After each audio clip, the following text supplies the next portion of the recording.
Sticks with bodies longer than their wicks are called decision candles, while candles with longer wicks than body are called indecision candles.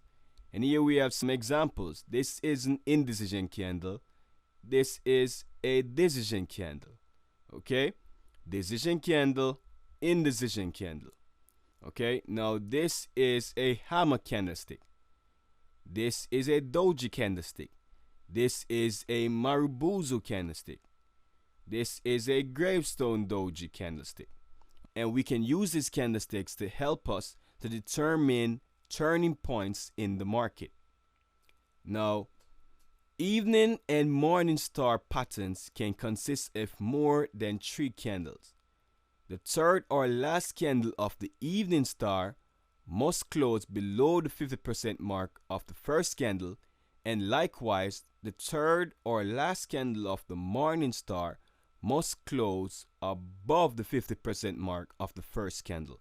So here we have a evening star, and this candle, which is the third candle, must close below the 50% mark of this candle, which is the first candle, for this to qualify as an evening star.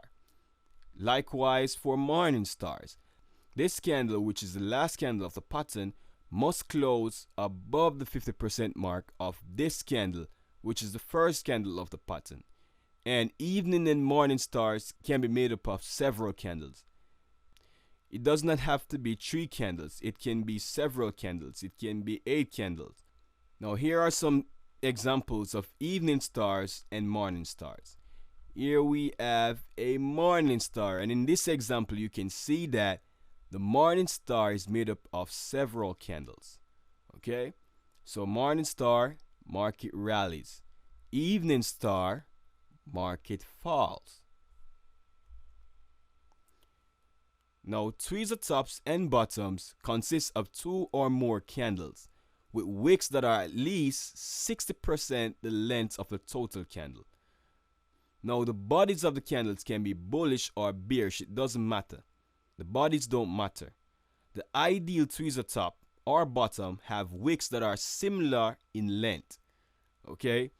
And tweezer tops can be made up of several candles, just like morning stars and evening stars. So here are some examples of tweezer tops and bottoms. Here we have tweezer bottom, market rallies. Tweezer top, market falls. So you can see that these candlestick patterns signals reversal in the market, and they are extremely powerful when used along with the trend.